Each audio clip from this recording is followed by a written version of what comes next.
शुक्लां ब्रह्मविचारसार परमा माद्यां जगद्व्यापिनीं वीणा पुस्तकधारिणीं भयदां जाड्य अंधकारपहम् हस्ते स्फाटिकमालिकां विदधतीं पद्मासने संस्थितां वन्दे तां परमेश्वरीं भगवतीं बुद्धिप्रदां शारदां येनाक्षरसमाम्नायो मधिगम्यो महेश्वर कृत्स्नं व्याकरणं प्रोक्तं तस्मै पाणिनये नमः। वाक्यकारं वररुचिं भाष्यकारं पतञ्जलिं पाणिनिं सूत्रकारं च प्रणतोऽस्मि मुनित्रयम् नत्वा सरस्वतीं देवीं शुद्ध्यां गुण्यां करोम्यहं पाणिनीये प्रवेशाय लघुसिद्धान्तकौमुदीम्। ॐ ह्रीं ह्रीं ॐ ऐ औ क्षयवरट्लं यमगणनं झपयो गडदस् जब गडदस् खप चट चटतौ कपय सससर हल ती माहेश्वराणि सूत्राणि। पूर्व के पाठ में हम चर्चा कर रहे थे तिङन्त प्रकरण में भवादि गण की शुरुआत हुई है। तो पूर्व के पाठ में हमने चर्चा की थी इस सूत्र की, लह कर्मणि च भावे च कर्म केभ्यः। तो इसमें कुछ चीजें आई थी, जैसे सकर्मक क्या होता है, अकर्मक क्या होता है, सकर्मक धातु कैसी होती है, अकर्मक धातु कैसी होती है। तो सकर्मक धातु का लक्षण बताया था और अकर्मक धातु का भी लक्षण आप लोगों को बताया था। जहां फल और व्यापार का व्यधिकरण हो, अर्थात फल व्यधिकरण व्यापार वाचकत्वम सकर्मकत्वम, और जहां फल समानाधिकरण व्यापार वाचकत्वम वहां अकर्मकत्वम, अर्थात फल और व्यापार का आश्रय जहां एक ही हो, फल और व्यापार का समानाधिकरण जहां हो जाए वह अकर्मक कहलाएगी, और फल और व्यापार का जहां व्यधिकरण हो जाए, दोनों का आश्रय भिन्न हो, तो वह सकर्मक कहलाएगी। सामान्य रूप से समानाधिकरण को आप लोग जानते ही हैं। समानाधिकरण का मतलब एक ही अधिकरण हो, दोनों का समान ही अधिकरण हो। और व्याकरण के रूप में जब इसका लक्षण करते हैं, व्याकरण जो समान विभक्तिकत्वम समानार्थकत्वम व समानाधिकरणत्वम, समान विभक्तिकत्वम अर्थात समान विभक्ति हो, समानार्थकत्वम समानार्थ हो उनका, समानार्थकत्वम व समानाधिकरणत्वम। ये समानाधिकरण का लक्षण है।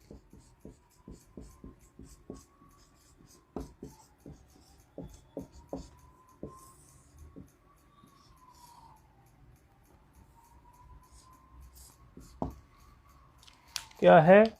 समान विभक्तिकत्वम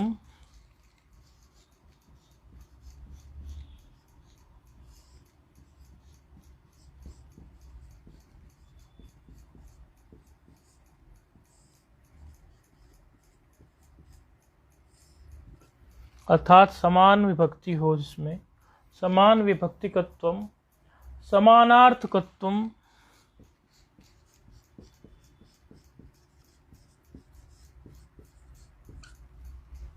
समान विभक्ति हो या अर्थ भी समान हो, क्या कहते हैं उसको? समानाधिकरण।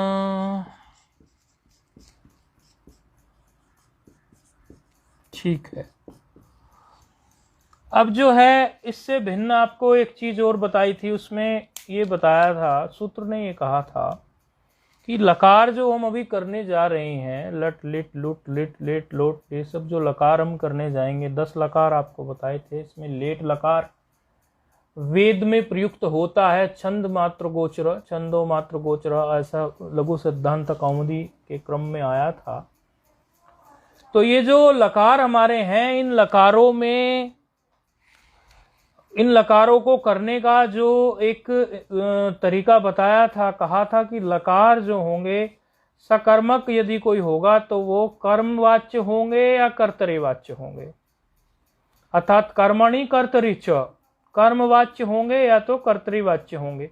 और यदि अकर्मक होगी तो भाववाच्य होंगे या तो फिर कर्तावाच्य होंगे। कर्तरीवाच्य दोनों में ही रहेगा। और अकर्मक में चूंकि कर्म नहीं होता तो वहां कर्तृवाच्य और भाववाच्य बनते हैं। वाच्य माना वॉइस, जो आप वाक्य बनाएंगे, वहां यदि आप सकर्मक धातु को लेकर वाक्य बनाएंगे, सकर्मक का आपको बताया ही है, फल और व्यापार का आश्रय जहां भिन्न भिन्न हो वही जो है सकर्मक कहलाती है। और फल और व्यापार का आश्रय जहां एक में ही हो, समान में ही हो, समानाधिकरण हो, वहां जो है अकर्मक कहलाती है। तो इस प्रकार जो है सकर्मक और अकर्मक कहते हुए कहा था, सकर्मक में जो लकार होंगे वो कर्तृवाच्य और कर्मवाच्य होंगे, और अकर्मक में जो होंगे वो कर्मवाच्य और जो होंगे वो भाववाच्य होंगे। अब इसमें आपको ये बताया था कि ये जो कर्तृवाच्य होते हैं, कर्तृवाच्य में जो कर्ता जो होता है कर्तृवाच्य में वो प्रथमा का होता है, और कर्म जो होता है वो द्वितीया का होता है, और क्रिया जो होती है वह कर्ता के अनुसार ही होती है। प्रथमांतो यदा कर्ता द्वितीया कर्मणस्तदा, क्या बोलते हैं कर्तृवाच्य को? प्रथमांतो यदा कर्ता द्वितीया कर्मणस्तदा, ये हो गया कर्तृवाच्य में, अर्थात प्रथमांत जहां कर्ता हो और कर्म जो हो वो द्वितीया में हो। और यदा कर्ता तृतीयांत, जहां पर कर्ता जो हो तृतीयांत हो, प्रथमा कर्मणस्तदा, और कर्म जो हो प्रथमा में हो उसको कर्मवाच्य कहते हैं। यदा कर्ता तृतीयांत प्रथमा कर्मणस्तदा, जहां कर्ता तृतीयांत हो और कर्म जो हो वो प्रथमांत हो, उसी को हम कर्मवाच्य कहते हैं। और यदा कर्ता तृतीयांत नास्ति वही कर्मणस्तदा, जहां कर्ता तृतीयांत में हो वहां जो है और कर्म ना हो, नास्ति वही कर्मणस्तदा, और कर्म ना हो उसको भाववाच्य कहते हैं। लिख देते हैं। 3 बात है, कर्तृवाच्य, कर्मवाच्य, भाववाच्य। यदा कर्ता तृतीयांत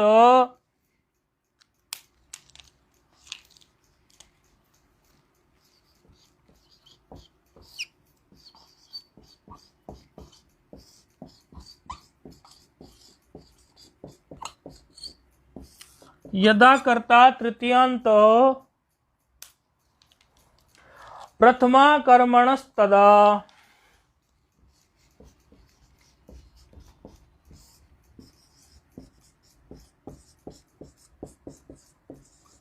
क्या कहते हैं उसको? कर्तृवाच्य, एक्टिव वॉइस अंग्रेजी वाले लोग बोलते हैं ना इसको, एक्टिव वॉइस। ठीक है। यदा कर्ता तृतीयांत प्रथमा कर्मणस्तदा, कर्तृवाच्य। और यहीं पर यदि हम क्या कर दें, यहां पर नहीं, ये कर्ता तृतीयांत लिख दिया, नहीं, ये तो फिर कर्मवाच्य हो गया ना, कर्ता कर्मवाच्य, ये कर्मवाच्य हो गया। चलो ये लिखा हुआ मिटाने से बेहतर है, इसी में हमने नीचे कर्मवाच्य कर दिया। कर्ता यदि तृतीयांत हो और प्रथमा में कर्म हो तो कर्मवाच्य होता है, भूल से बोला गया वैसा। और कर्तावाच्य किसको कहेंगे? इसी में क्या कर देंगे, प्रथमांत यदि कर्ता हो और द्वितीयांत यदि कर्म हो तो कर्तृवाच्य हो गया। और यहीं पे यदि कर्ता जो हमारा है वो तो हो तृतीयांत और कर्म उसमें ना हो तो भाववाच्य हो गया। 3 वाक्य बता देते हैं आपको, एक कर्तृवाच्य का, एक कर्मवाच्य का और एक भाववाच्य का। आपको वाक्य को देखकर समझने में बहुत आसानी रहेगी। 3 वाक्य बता रहे हैं। प्रथम वाक्य बता रहे हैं कर्तृवाच्य का, अर्थात जिसमें कर्तृवाच्य है, एक्टिव वॉइस है।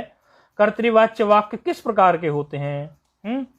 देवदत्तः ग्रामं गच्छति।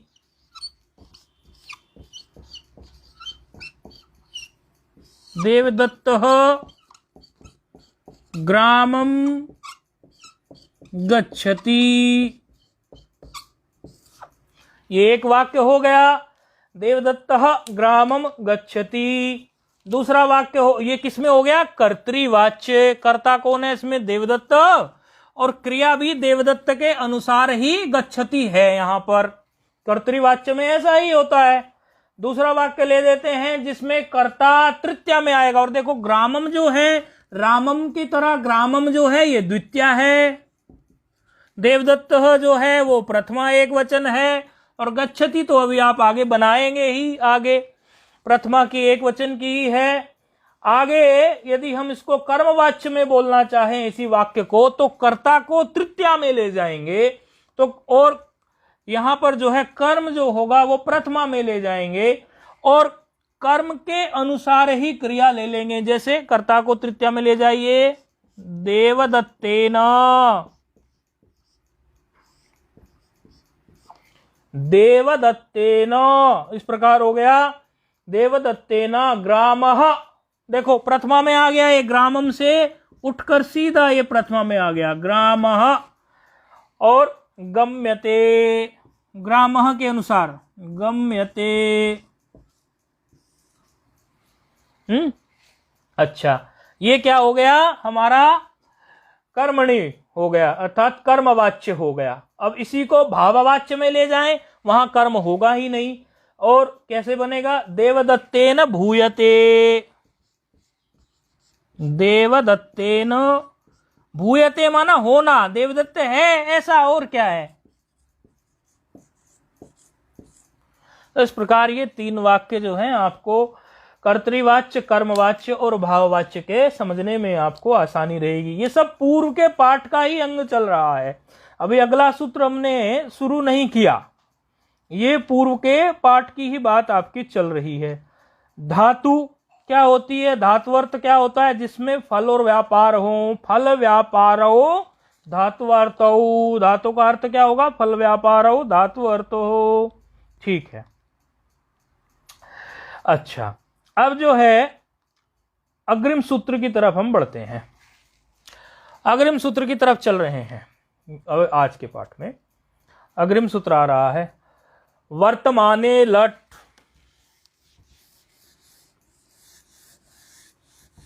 वर्तमाने लट। अगला सूत्र है वर्तमाने लट।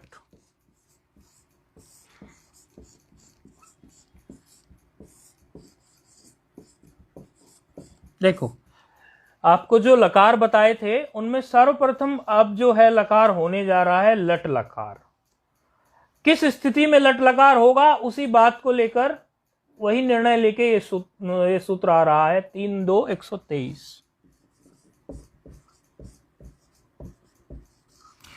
वर्तमाने लट। वर्तमाने लट क्या कह रहा है सूत्र? पहले इसमें हम सूत्र छेद कर लेते हैं जो हमारी प्रक्रिया है, और उसके बाद जो है हम उसके अधिकार देख लेते हैं, फिर सूत्र की वृत्ति देख लेते हैं, भावार्थ देख लेते हैं, और सूत्र हम जो है सम्यक प्रकार से पूरा कर लेते हैं। वर्तमाने एक पद है सप्तमी का, सप्तमी एक वचन। लट एक पद है प्रथमा एक वचन का। 2 पद हैं, वर्तमाने सप्तमी एक वचन, लट प्रथमा एक वचन। अधिकार आ रहा है इसमें, अधिकार है, अच्छा अनुवृत्ति आ रही है इसमें कृत की। सूत्र है 3-1-93 पर, उसी सूत्र से कृत पद की अनुवृत्ति आ रही है।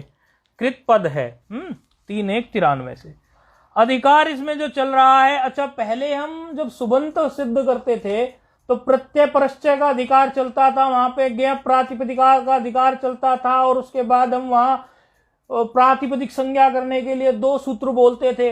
यहां थोड़ा क्रम बदल जाएगा, यहां चीजें बदल जाएंगी। किस प्रकार? अधिकार तो यहां भी जो है प्रत्यय का भी है, 3 1 1 पे बैठा हुआ है प्रत्यय सूत्र। परश्च का भी है, 3 1 2 पर बैठा हुआ है, क्योंकि ये 3 2 123 है सूत्र, तो 3 1 1 पहले बैठा है, 3 1 2 भी बैठा है। परश्च धातो हो का अधिकार भी यहां पर चलता है, यहां पर धातो हो का अधिकार भी चलता है। और एक चीज, जैसे वहां पर हम क्या करते आ रहे थे, वहां पर हम कृत तद्धित समासाश्च से और आपका जो है प्रातिपदिक संज्ञा करने के लिए 2 सूत्र हम प्रयोग करते आ रहे थे।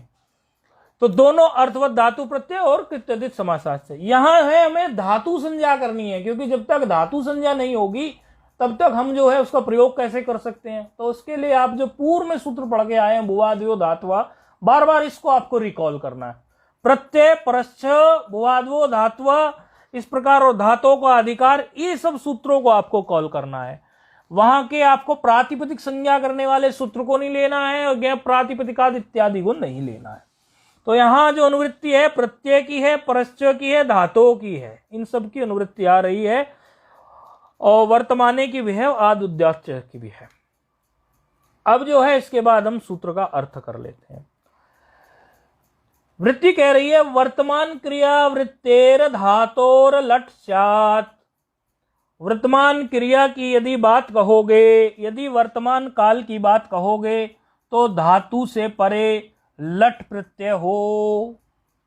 अच्छा, लट प्रत्यय क्या है? क्योंकि प्रत्यय के अधिकार में पढ़ा गया है ना लट, तो लट भी एक प्रत्यय है। भले लट प्रत्यय में टकार जो है हमारा, अभी देखो वृत्ति ही कह रही है कि धातु वर्तमान काल का, यदि आप वर्तमान काल की विवक्षा यदि आपको हो, यदि आप वर्तमान काल की बात करेंगे, तो वर्तमान काल की वाचक धातु से आप लट प्रत्यय कीजिए, लट प्रत्यय हो। और फिर क्या कह, अटावितौ। अटावितौ मतलब क्या?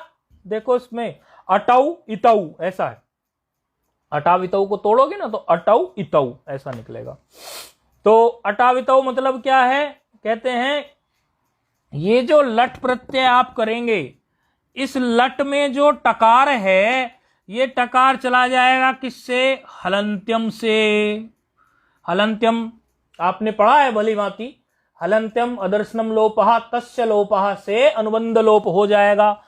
ये टकार के लिए टकारित हुआ, और अकार भी इत हो जाएगा। लकार उत्तरोत्तर जो अकार है वह भी इत हो जाएगा। वह किससे हो जाएगा? उपदेशे अज अनुनासिक इत से। क्यों? ये चंद्रबिंदु दिख रहा है, अनुनासिक है, और टकार किससे चला जाएगा? इत हो जाएगा हलंत्यम से। तो इस प्रकार ये इत हो जाएंगे, तो लकार मात्र शेष रह जाएगा, इसीलिए इसको लकार कहते हैं। इनमें जब ये सब चले जाते हैं, लकार क्यों कहते हैं इनको? ला ही मात्र शेष बचता है। तो वर्तमान काल की यदि विवक्षा है तो आप वर्तमान काल में लट लकार का प्रयोग कीजिए, अर्थात वर्तमान काल में जो प्रत्यय होगा वो लट प्रत्यय होगा। और लट प्रत्यय में अटावितौ का मतलब हो गया कि टकार चला जाएगा और लकार उत्तरोत्तर अकार भी इत हो जाएगा, अनुबंध लोप हो जाएगा। फिर कह रहे हैं वृत्ति में उच्चारण सामर्थ्यात लक्ष्यनेत्वम। उच्चारण सामर्थ्य से ये जो लकार है ये नहीं जाएगा। नहीं तो आप कहेंगे कि लसकवत तदिते लगा दीजिए महाराज जी, यहां पर लकार भी भेज दीजिए। नहीं, उच्चारण सामर्थ्य समझ लो या लस्य का अधिकार समझ लो, लकार नहीं जाएगा। लकार चला गया तो बोधन ही किससे होने वाला है? फिर उच्चारण क्या बचेगा? फिर को बचेगा उच्चारण करने के लिए? कुछ बचेगा? लकार भी गया तो टकार चला गया, अकार चला गया, लकार चला गया, फिर बचा क्या? तो उच्चारण सामर्थ्य से कुछ तो रखना पड़ेगा, और लस्य का अधिकार भी समझ रहे हैं यहां पर। तो इस प्रकार जो है ये वर्तमान काल में क्या हो? लकार हो, कैसा? लट हो, अर्थात लट प्रत्यय हो। अब यहां पर बार बार ये चर्चा आ रही है कि ये वर्तमान वर्तमान वर्तमान क्या है। अब आप लोगों ने आपकी हिंदी में, इंग्लिश में किस प्रकार वर्तमान को जानते हैं ये हम नहीं पता, हमें नहीं पता, लेकिन वर्तमान काल की ठीक ठीक परिभाषा कुछ इस प्रकार की है, जो कार्य हमने शुरू किया है और उसके समाप्त होने तक जो क्रिया हो रही है, उस पूरे व्यापक अर्थात उस पूरे टाइम स्पैन को वर्तमान काल ही बोलेंगे। जैसे आपको चावल पकाना है, या मैगी नूडल्स पकाने हैं, आज के जमाने के बच्चे मैगी नूडल्स खाते हैं, तो आप क्या करेंगे? बोले 2 मिनट में बन जाएगी मैगी। तो 2 मिनट में भी तो कुछ कार्य करोगे कि नहीं करोगे? क्या कार्य करोगे कि पहले गैस ऑन करोगे, फिर उस पर पानी चढ़ाओगे, फिर उसमें डालोगे, फिर थोड़ा बार बार से उसको चम्मच से, कांटे से, फोर्क से, करची से हिला हिला के देखोगे। चावल है तो चावल को देखोगे। इस प्रकार जो ये बार बार आप व्यापार कर रहे हैं, ये व्यापार आपको बताया था कल भी, ये पूरे व्यापार करने का जो एक काल है, ये पूरा का पूरा शुरू से लेकर और जब तक वो अंत हो रहा है, जब तक वो पक ना जाए, जब तक पूरा काम निपट ना जाए, जब तक पचन क्रिया पूर्ण ना हो जाए, इस पूरे टाइम स्पैन को वर्तमान काल ही कहेंगे। कोई कहने लगे जैसे कि कहीं एक पुल बन रहा है फलाने डैम का, या जानकी झूला बन रहा है, राम झूला बन रहा है, या कुछ और बन रहा है, तो उसके बनने के शुरुआती क्षण से, जब से वो बनना शुरू हुआ है और अंत तक का जो काल है, जब तक उसका उद्घाटन होकर उस पर चलना चालू ना हो जाए, परिपूर्ण ना हो जाए, संपूर्ण ना हो जाए, परिसमाप्ति ना हो जाए, तब तक का जो पूरा टाइम स्पैन है वो पूरा का पूरा ही वर्तमान काल कहलाएगा। इसलिए आज से वर्तमान काल की ये परिभाषा अपने मस्तिष्क में रख ले। लक्षण क्या बनेगा?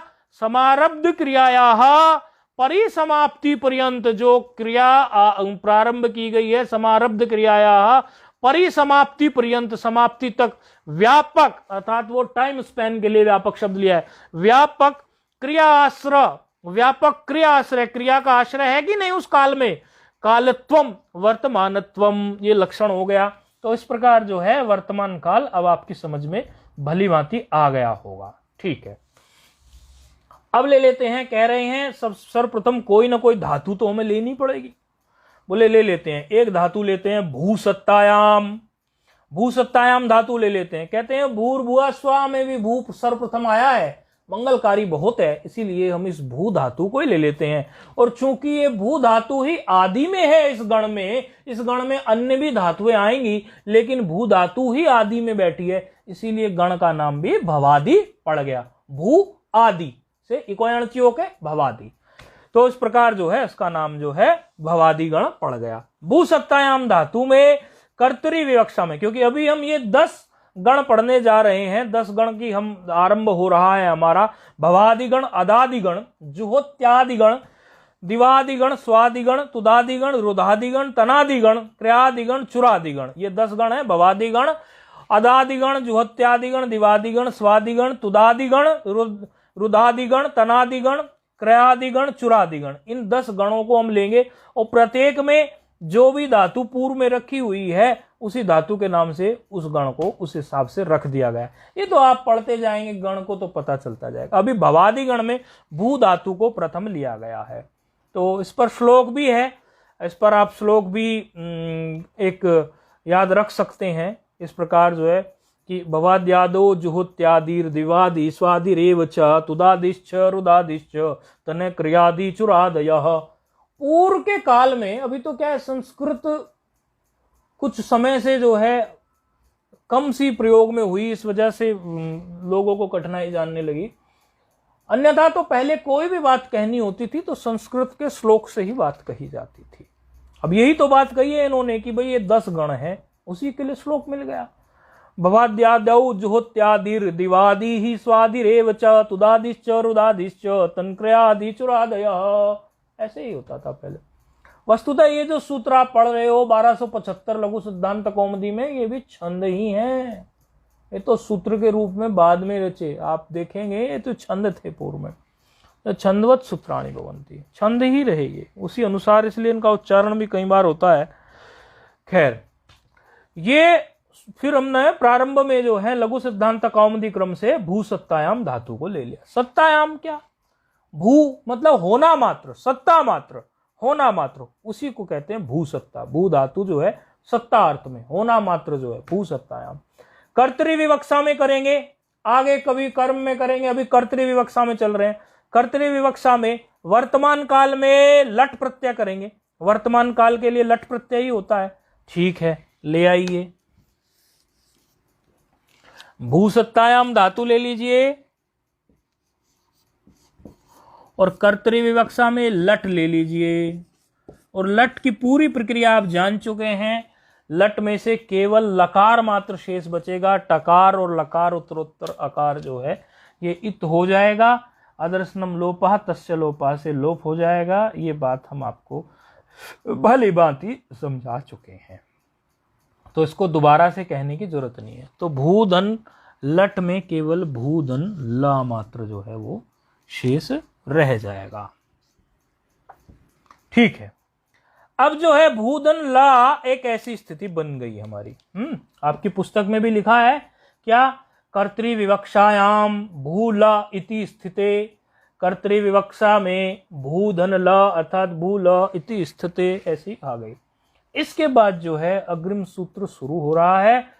जिस प्रकार आपने सुओजस्मोत्सष्टाभ्याम इत्यादि करके 21 प्रत्यय को आपने प्रातिपदिक से प्रत्यय परश्चय के अधिकार में चलाकर प्रातिपदिक से परे रख के रूप सिद्ध किए थे, ठीक इसी प्रकार यहां पर 18 आपके सामने प्रत्यय आकर खड़े होंगे और वो 18 प्रत्यय आपको अपने क्रम से लगाने पड़ेंगे। कब परस्मैपदी, आत्मनिपद, ये सब बातें आगे आ रही हैं। तो सर्वप्रथम तो भूधन ल ऐसी स्थिति में सूत्र प्रकट हो रहा है। तिप्तस झी सिप्तस्थ मिबवस मस ताथाम झ था थाम ध्वम इड्वही महिंग। हमने तोड़ के बोला है पहले।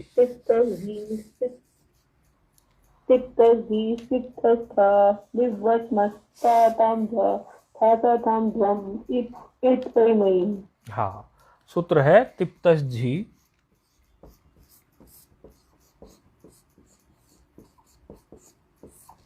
ये 18 प्रत्यय हैं।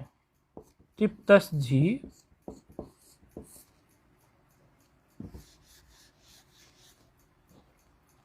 सिप्तस्थ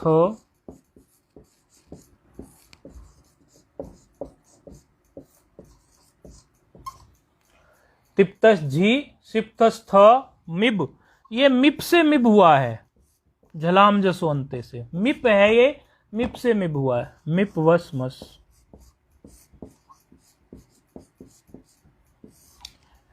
मिप वस मस ता ताम ज। अच्छा, इसमें एक चीज आपको बता देंगे, आपकी लघु सिद्धांत कौमुदी में ये लिखा है ता ऐसे और फिर ताम ऐसे लिखा है, तो आपको पढ़ने में एक कठिनाई होगी कि आताम कैसे लिखेगा। तो अकसवर्ण दीर्घ है। कहीं किसी हिंदी की टीका में क्या है कि अवग्रह चिन्ह देकर स्पष्ट बोधन कर दिया है ता आताम का, आ के लिए 2 अग्रह चिन्ह दे दिए हैं, लेकिन लघु सिद्धांत कौमुदी में जो है आपका वो सीधे सीधे जो है ये ता के साथ ता लिख दिया। तो आपको लगेगा कि ता के साथ ये कैसे निकलेगा, तो ये ता और ताम जो है ये आताम झ, ता आताम झ ऐसे है। इसमें इन्होंने जो है अका सवर्ण दीर्घ तो लगाया, लेकिन उसमें जो है स्पष्ट बोधन के लिए 2 अवग्रह चिन्ह इन्होंने नहीं दिए लघु सिद्धांत कौमुदी में। तो ये बात आप देख लेना उससे, क्योंकि पूर्व के आचार्य तो वैसे समझो पाणिनि जी ने तो अवग्रह चिन्ह का प्रचलन चलाया भी नहीं था, ये तो बाद में ही चलाया, तो इसमें कोई त्रुटि नहीं है। था, फिर है ना आपका थास वाला, थासा, थासा थाम, थाशा थाम,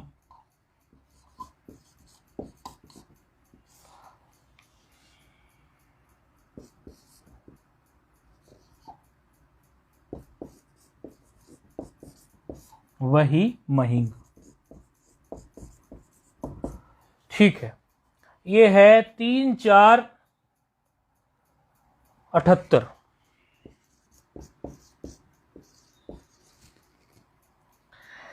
प्रत्यय है इसमें, क्या कह रही है वृत्ति, एते अष्टादश लादेशाः स्युः। 2-3 नंबर टिप्पणी भी है इस पर। 3 नंबर टिप्पणी क्या कह रही है, ननु एकस्य लस्य स्थाने, ये एक लकार के स्थान पर मतलब ननु माना पूर्व पक्षी ने प्रश्न कर दिया, इन्होंने तो कह दिया कि ये सब अष्टादश प्रत्यय यानी ये 18 प्रत्यय लकार के स्थान पर होंगे। अभी जो आपने ये बात कही थी भूधन ल, इस भूधन ल के स्थान पर 18 प्रत्यय होंगे। भूधन ला के स्थान पर ये जो आपने लिखा था भूधन ल, इस लकार जो है इस लकार के स्थान पर ये 18 प्रत्यय हों, ऐसा ये सूत्र कह रहा है। 3 नंबर टिप्पणी में पूर्व पक्षी ने प्रश्न खड़ा कर दिया, ननु एकस्य लस्य स्थाने कथम अष्टादश आदेशा भवेयु इति चेत प्रति प्रधानम गुणावृत्तिरिति न्यायेन प्रधानादेश अनुरोधेन एकस्यैव लस्य पुनः पुनरुच्चारणार्थ। कह रहे हैं कि यहाँ आप एक के स्थान पर ये 18 प्रत्यय कैसे कर देंगे? तो बोले उसका जवाब अभी आ रहा है, चिंता मत करो। ये कैसे? बोले अभी आप एक काम कीजिए, ये लकार के स्थान पर 18 प्रत्यय कर दीजिए, खले कपोतन न्याय से आकर खड़े हो जाएंगे। अब जो है आगे क्या कह रहे हैं? आगे कह रहे हैं कि आप ये 18 प्रत्यय कौन कौन से हैं इनको बिल्कुल अलग अलग तोड़कर कंठस्थ कर लें, बार बार ये आने वाले हैं। तिप्तस झी, सिप्तस थ, मिपवस मस, ता ताम झा, क्रम से इनको लिख लें आप पूरा, और क्रम से लिख के इनको आप 18 प्रत्यय को याद कर लें, क्योंकि इनमें एक बार 9 प्रत्यय प्रयोग होंगे, फिर 9 प्रत्यय प्रयोग होंगे, ये बार बार आपको प्रत्येक धातु का रूप सिद्ध करने में प्रयोग होने वाले हैं। ऐसा नहीं है कि इनसे आपका कोई पीछा छूट जाएगा, पीछा नहीं छूटने वाला है। ठीक है, तो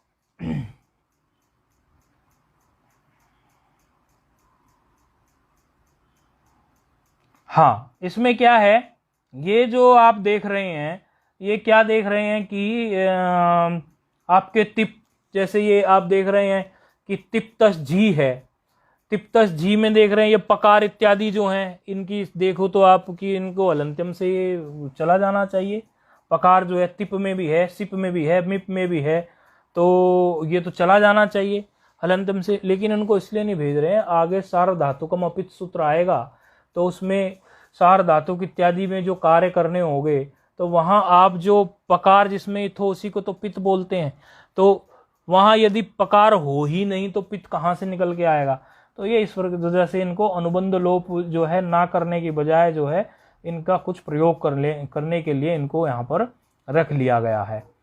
और भी अन्य में भी आप देख रहे हैं कि जिस प्रकार आप ये आपके सामने है, तस है, थस है, वस है, मस है, थास है, ये भी नहीं हुए, इनमें भी ये इत नहीं हुए। तो इनके लिए तो हमारे पास एक बड़ा सॉलिड सा कारण है, एक सॉलिड सा रीजन हम पढ़ के आए हैं कि इन प्रत्ययों की विभक्तिश्च से विभक्ति संज्ञा तो है, क्योंकि सुबंत और तिंगंतों की विभक्ति संज्ञा होती है, और विभक्ति संज्ञा होने के बाद में न विभक्ता हो तो स्माहा ये कहता है कि विभक्ति में यदि तकार हो, सकार हो, मकार हो, इस प्रकार जो ये हो, इनकी इत नहीं हो, तो ये सकार हैं।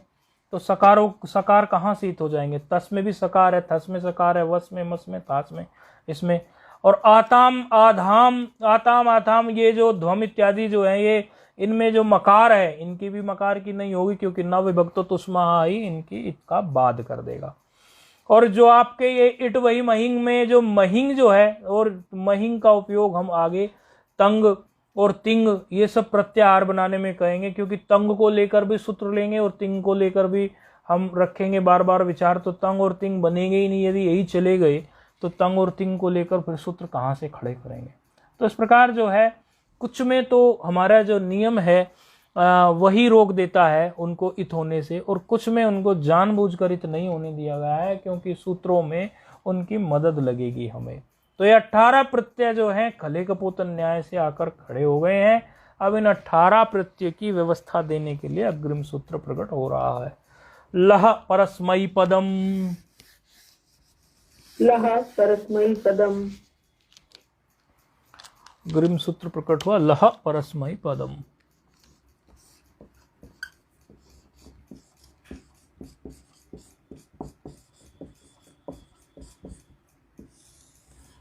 सूत्र है लह परस्मई पदम, और सूत्र की जो संख्या है अष्टाध्यायी में जो एड्रेस है उसका वह है 1499।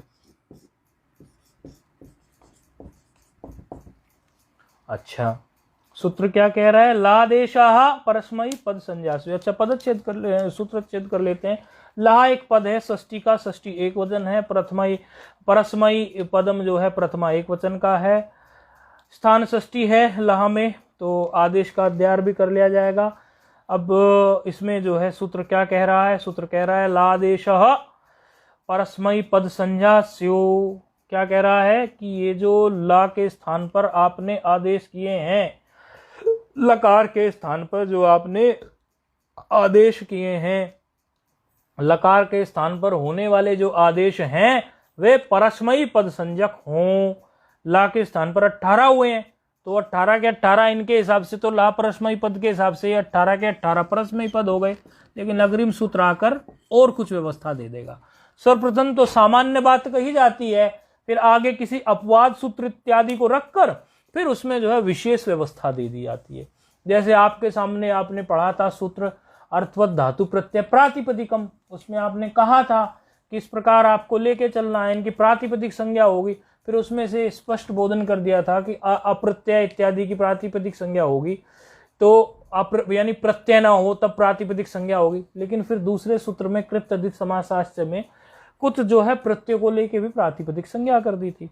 तो इसी प्रकार लह परस्मयी पदम ने तो सामान्य रूप से कह दिया कि ये जो लकार के स्थान पर आप 18 प्रत्यय लेके आए हैं, इन सबकी परस्मयी पद संज्ञा हो, ये परस्मयी पद कहलाएं। लेकिन अग्रिम सूत्र जो है विशेष सूत्र आके वो भी संज्ञा सूत्र है, एक और व्यवस्था हमारे सामने दे जाएगा।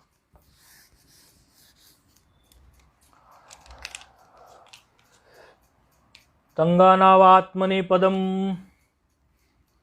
तंगानावात्मने पदम, अग्रिम सूत्र आया है तंगानावात्मने पदम, वात्मने पदम है ना, तंगानावात्मने पदम, ये कुछ विशेष व्यवस्था दे देगा। सूत्र है 1 4 100 पे है, 100 बैठा हुआ है पूरा, 1 4 100 है। तंगानावात्मने पदम सूत्रच्छेद संज्ञा सूत्र है, ये भी वो भी संज्ञा सूत्र था, तो देख लेंगे। पदच्छेद करेंगे तो कर लेंगे, कोई ऐसी बात नहीं है। तंगानाऊ तक एक ले लोगे आप, और आत्मने पदम तक आप समझ ही रहे हैं ये बात कि इनमें जो है एचो यवा हुआ है, ये तंगानाऊ यहाँ से निकाल लेंगे, आव है ना, और आत्मने पदम यहाँ से निकाल लेंगे। तो तंगानाऊ आप ले लेंगे प्रथमा को और आत्मने भी प्रथमा को। एक प्रथमा द्विवचन है तो एक प्रथमा का एक वचन है। 2 पद हैं सूत्र में, अनुवृत्ति आ रही है लहा की, लहा परस्मयी पदम से। अभी ये सूत्र हमने देखा ही है, लहा परस्मयी पदम 1 4 99 पे बैठा है, और 1 4 100 में इसकी अनुवृत्ति आ रही है। अगले सूत्र में लहा परस्मयी पदम से लहा की अनुवृत्ति आ रही है। समास है, आगे समास अभी आने वाले हैं, थोड़ा थोड़ा समास पर भी ध्यान देंगे। जैसे ये पद बना है आपका, क्या बना है पद आपका, ये तंगानऊ।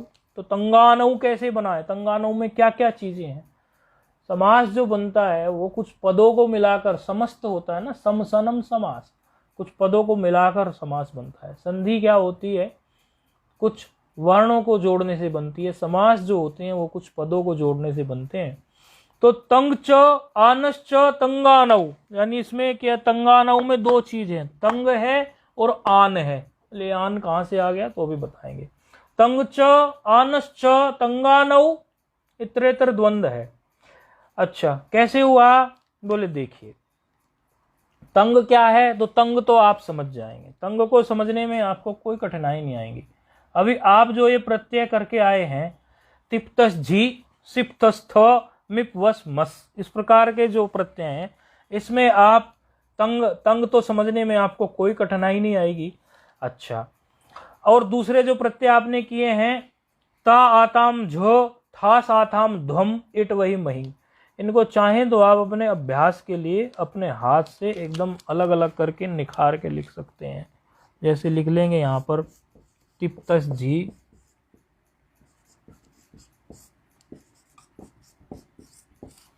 हम थोड़े लिख रहे हैं, आप अपने जो है जो डिस्प्ले वाले हैं वो भले कराएं तो कराएं, आप अपनी कॉपी पर इनको ठीक से लिख लेंगे। हमारे बोर्ड पर लिखने की एक मर्यादा है, हर चीज़ बोर्ड पर हम नहीं लिख सकते, उसमें समय बहुत लग जाएगा। तो ये इस प्रकार हमने लिखे। तो दूसरे ये जो हैं, हमने अभी आत्मने पद का जिक्र आ रहा है तो तंग को ले लेते हैं हम, तंग वालों को ले लेते हैं। तो तंग कहाँ से शुरू हो रहा है, ता आताम झ, ये आपका जो सूत्र है इसमें आप देखेंगे पहले 9, तिप तस झी 3 हो गए, सिप तस था फिर 6 हो गए, फिर मिप वस मस फिर 9 हो गए। तो ये पहले 9 अलग निकाल दो। अब बाद के 9 जो हैं उनके लिए सूत्र कुछ कह रहा है। क्या कह रहा है बाद के 9 के लिए, कौन कौन से हैं बाद के 9, ता आताम झ, ता आताम, ये प्रत्यय हैं और कुछ भी नहीं है, आप इसमें कोई कंफ्यूज नहीं हुए, चढ़ जाएंगे जबान पर। जो पहली बार विद्यार्थी पढ़ता है तो उसको लगता है कि ये क्या है, थास ये प्रत्यय है, आथाम थास आथाम ध्वम। फिर क्या है, इट वही महिंग। वो जो इड था वो इड ही ये इट है। हाँ, टकार से डकार हुआ था, जलाम जसवंत से टकार से, तो इट वही और महिंग। अब इनके बारे में बोला है इन्होंने, जैसे वहां पर हम सुप बोल देते थे, सुओजस के सु से लेकर और आपके सप्तमी विभक्ति के बहुवचन का जो प्रत्यय सुप होता था उसके पकार तक उसको पूरे सुप प्रत्यय बोल देते थे 21। यहां पर इसी तरह ता से लेकर और ये आपके महिंग, ये ता ले लिया प्रथम और महिंग का कार ले लिया तो तंग बोल दिया इनको। तो तंग तो ये हो गया तंगा नाव में। अब आ गई आन की बात की। आन क्या है, तंग तो आपको भली भांति समझ में आ गया। अब आन क्या है, तो 3 प्रत्यय हैं, उन 3 प्रत्ययों का शॉर्टकट ले लिया है आन। शानच, कानच और चानच। इन तीनों में शानच, कानच और चानच प्रत्यय में तीनों में क्या आया है, शानच, कानच और चानच में तीनों में आन आया है। प्रत्यय जो है हमारे शानच, कानच और चानच, इन तीनों में जो है आन आया है। तो इन तीनों में से ही आन निकाल लिया, इसी को आन कहा। तो क्या कह रहा है सूत्र, अब अच्छे से समझ में आ जाएगा। तंग प्रत्याहार शानच कानचौ। ये तो तंग प्रत्याहार हो, या तो यानी ता से लेकर और महिंग के ग तक। तंग प्रत्याहार का मतलब क्या हो गया, ता है, आताम है, झ है, ठास है, आथाम है, ध्वम है, इट है, वही है, महिंग है।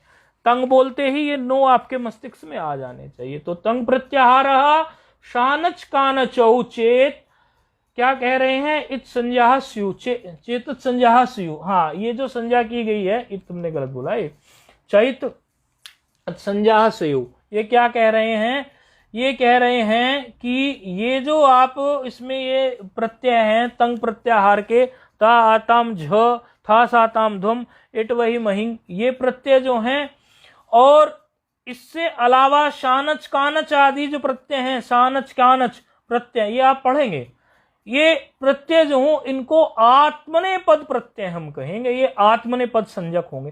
देखो पहले सभी प्रत्यय को 18 को उन्होंने परस्मयी पद कह दिया था पूर्व के सूत्र में, लह परस्मयी पदम में, लेकिन तंगानावात्मने पदम से ये स्पष्ट कर दिया कि ये जो तंग है अर्थात बाद वाले 9 जो है, ता ताम झ था साथाम ध्वम इड वही महिंग जो है, इनको आत्मने पद कहा जाएगा आज से। और सानच कानच प्रत्यय भी जो होंगे वो आत्मने पद होंगे। तो एक तरह से ये पूर्व सूत्र का अपवाद ही हो गया। उसने तो सभी को कह दिया था, लेकिन इसमें से इन्होंने व्यवस्था दे दी कि हम जो है बाद के 9 प्रत्यय को जो है क्या कहेंगे, आत्मने पद कहेंगे। जब बाद के 9 आत्मने पद कह दिए तो सामान्य रूप से आप ये अंदाजा लगाओगे कि 2 ही प्रकार की बातें अभी हुई है, परस्मयी पदी और आत्मने पदी। तो प्रथम 9 हम परस्मयी पद कह सकते हैं, बोले ठीक है कह देना परस्मयी पदम, लेकिन इसके विशेष द्योतन के लिए भी आगे भी इसके विशेष द्योतन के लिए सूत्र भी आएगा। लेकिन ये एक सामान्य मोटी बात आप समझ सकते हो कि ता ताम झ था साथाम ध्वम इट वही महिंग जो है आत्मने पद प्रत्यय ठहरा दिए गए, किसके द्वारा, तंगानावात्मने पदम सूत्र के द्वारा। अच्छा, अब अग्रिम सूत्र आता है, विधि सूत्र है, और जो विधि सूत्र है वो क्या कहने जा रहा है उसको ले लेते हैं।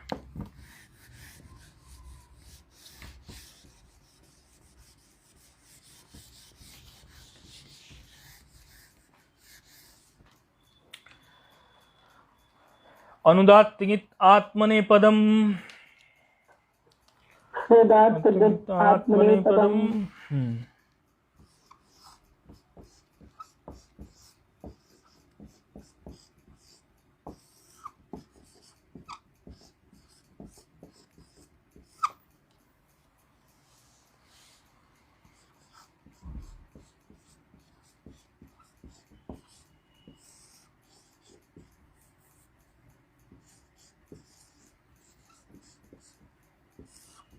एक 3:12 पे सूत्र बैठा है, अष्टाध्यायी में एड्रेस इसका 1-3-12 है।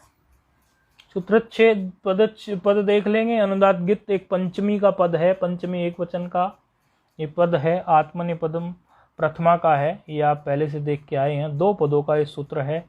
धातो हो ये आ ही रहा है। अच्छा, जब आप भू से ये ला करेंगे तो भू की पहले धातु संज्ञा करेंगे, ध्यान रखना। किससे? भुवादेव धातुवः से। ये बार बार भुवादेव धातुवः को याद रखना। भुवादेव धातु, जैसे वहां पर पहले, क्योंकि बिना धातु संज्ञा किए हुए आप प्रत्यय लाएंगे कैसे? क्योंकि प्रत्यय से धातुओं से ही हो रहे हैं ना। जब उसकी धातु संज्ञा ही नहीं है तो फिर कैसे करेंगे? जैसे वहां पर प्रातिपदिक से ही तो सारे प्रत्यय होते थे, तो प्रातिपदिक संज्ञा करने के लिए ही हम सूत्र का उच्चारण करते थे, तो प्रातिपदिक संज्ञा होती। उच्चारण माना उनको ध्यान में रखें, ठीक है। अब ये क्या कह रहा है सूत्र? ये कह रहा है अनुदात्तेतो गितश्च धातोरात्मने पदम स्यात्। क्या कह रहा है कि अनुदात्तेतो, जिस धातु का अनुदात्तेतो तोड़ेंगे तो अनुदात्त इतो, ऐसा है ना, ये अनुदात्त इतो, अनुदात्त जिसका इत हुआ हो। अनुदात्तेतो जो लिखा है ये इकार निकलेगा इसमें, तो अनुदात्त इतो, अनुदात्त जिसका इत हुआ हो, जिस धातु का अनुदात्त इत हुआ हो या गिकार इत हुआ हो, या तो अनुदात्त इत हुआ हो या गिकार इत हुआ हो। तीन चीजें पढ़ाई थी आपको उदात्त संज्ञा प्रकरण में, अनुदात्त और स्वरित, और तीनों के चिन्ह भी बताए थे। वस्तुतः आज कल जो है चिन्ह लुप्त से हो गए हैं, लेकिन फिर भी गुरु परंपरा से कई कई पुस्तकों में स्पष्ट दिए हुए हैं चिन्ह। तो आपको वो चिन्ह भी बताए थे। अनुदात्त में वर्ण जब लिखते हैं अनुदात्त को तो चिन्ह कहाँ लगाते हैं, और पड़ा डंडा है कि खड़ा डंडा है, और उदात्त में लगाते हैं कि नहीं लगाते हैं, और स्वरित है तो कैसा। तो ये तीनों चीजें आपको बताई थी सूत्रों के माध्यम से भी, और अलग से अभ्यास भी कराया था। तो जिस धातु का अनुदात्त इत हो, अर्थात अनुदात्त वर्ण जो उसमें इत हो, या जो है गकार इत हो, गिकार, तो उस धातु से परे लकार के स्थान पर आत्मनेपद प्रत्यय ही होंगे। क्योंकि ये तो हमने जान लिया कि प्रत्यय जो हैं दो प्रकार के, दो कैटेगरी में हमने प्रत्यय रख दिए। जो 18 प्रत्यय हमने अभी पढ़े, वो 18 प्रत्यय तिप तस जी, ये सब जो 18 प्रत्यय हम देख रहे हैं, इन 18 प्रत्ययों को दो कैटेगरी में हम बनाने जा रहे हैं, परस्मय पद और आत्मनेय पद। जिसमें आत्मनेय पद को हमने अभी समझा कि आत्मनेय पद कौन से वाले हैं, तंगानाव आत्मनेय पदम से। अब ये परस्मय पद और आत्मनेय पद जो प्रत्यय हैं, ये किस धातु से तो आत्मनेय पद प्रत्यय होंगे और किस धातु से ये परस्मय पद प्रत्यय होंगे, ये भी तो एक निर्णय लेना पड़ेगा। ये तो है नहीं कि किसी भी धातु से कोई भी प्रत्यय कर दिया जाएगा, उसकी भी एक व्यवस्था होगी। उन व्यवस्था को देने के लिए अनुदात्त गित आत्मनेय पदम जो कहा गया, उसमें कहा गया कि अनुदात्त इतो गितश्च धातोर आत्मनेय पदम स्यात्, अर्थात जिस धातु का अनुदात्त इत हो या गकार इत हो, उस धातु से परे लकार के स्थान पर आत्मनेय पद प्रत्यय कीजिए। इस प्रकार की व्यवस्था उन्होंने दे दी, ठीक है। इस प्रकार की व्यवस्था जब उन्होंने दी तो ये जो हम देखते हैं अनुदात्त का, तो अनुदात्त का चिन्ह हमने थोड़ा देखा हुआ है पहले। तो वैसे तो गुरु परंपरा से आपको और शास्त्र का जब ज्ञान आपको भली प्रकार से हो जाएगा तो आप अनुदात्त उदात्त ये सब ठीक से पहचानने लगेंगे। लेकिन आपको चिन्ह जो बताए गए थे वहां पर ये बताया था कि पड़ा डंडा 180 डिग्री पर जो नीचे को पड़ा डंडा होता है उसे अनुदात्त कहते हैं। जैसे कुछ इस प्रकार की अनुदात्त धातु ले लीजिए। अनुदात्त धातु जैसे क्या ले ली, एद वृद्धौ, वैसे तो आपकी खोपड़ी में सेट हो जाया करेंगे। ये एद वृद्धौ धातु ले रहे हैं, इसमें नीचे डंडा दिखा दिया हमने। ये किस लिए? अनुदात्त, इसको अनुदात्त के लिए इसमें हमने नीचे डंडा दिखा दिया। एद वृद्धौ धातु में कर्मी कांतौ धातु हम दिखा रहे हैं, उसमें भी ये नीचे डंडा दिखा रहे हैं। किसके लिए दिखा रहे हैं कि ये अनुदात्त है। यति प्रयत्न ये भी अनुदात्त है, तो इसमें अनुदात्त इत होगा। अनुदात्त उत्तात्त या स्वरित ये आखिर धर्म किसका होता है? ये अचो का ही तो धर्म होता है। तो धकार उत्तरोत्तराकार में जो उसको होगा वो स्वर का ही होता है। स्वर जो हमारे होते हैं अच, उन्हीं का धर्म होता है अनुदात्त इत्यादि। तो इसमें एद वृद्धौ धातु में धकार उत्तरोत्तर आकार जो है वही तो हमारा अनुदात्त होगा। तो वो अनुदात्त है और वो इत होने जा रहा है, और धातु केवल जो है एद मात्र शेष बचेगी, तो वो इत हो गया। अनुदात्त इसमें इत हुआ है, इसीलिए इस धातु में जो प्रत्यय आएंगे वो प्रत्यय कौन से आएंगे? आत्मनेय पद वाले प्रत्यय आएंगे। यदि ये गित धातु होती तो भी आत्मनेय पद वाले ही होते। गित धातु होती जैसे सिंह स्वप्ने धातु है सिंह स्वप्ने। ये देखिए सिंह स्वप्ने मतलब सोने के अर्थ में। ये देखिए इसमें गकारित हुआ है, ये हलंत्यम से जाएगा, दर्शनम लोपा तस्य लोपा, वो क्रम तो आप जानते हैं। ये गित धातु है, ये गित धातु का उदाहरण आ गया आपके सामने। और ये जो था वो किसका था? अनुदात्त का। ऐद वृद्धो किसका था? अनुदात्त का। तो एक उदाहरण अनुदात्त का ले लिया, एक ले लिया गित का, दोनों ही बात कह रहा है सूत्र। तो इस प्रकार की जो धातुएं होंगी, या तो उनका अनुदात्त इत हुआ हो या उनका जो है गकारित हुआ हो, इस प्रकार की धातुओं से जो प्रत्यय होंगे वो आत्मने पद में होंगे, अर्थात उसमें प्रत्यय जो होंगे वो आत्मने पद वाले होंगे। आत्मने पद प्रत्यय आपने अभी देखे थे, तंगानाव आत्मने पदम, अभी भी पढ़ा। कौन कौन से प्रत्यय? ता हो सकता है, आताम हो सकता है, झा हो सकता है, थास हो सकता है, आथाम हो सकता है, ध्वम हो सकता है, ईट हो सकता है, वही हो सकता है, महिंग हो सकता है। ये प्रत्यय इसमें हो सकते हैं। तो अनुदात्त गित आत्मने पदम ये बात कह रहा है। दिमाग गर्म हो जाएगा आपका, नए नए हो अभी, बाकी पार्ट कल देख लेंगे। ओम पूर्णमदः पूर्णमिदं पूर्णात् पूर्णमुदच्यते पूर्णस्य पूर्णमादाय पूर्णमेवावशिष्यते। ओम शांति शांति शांति।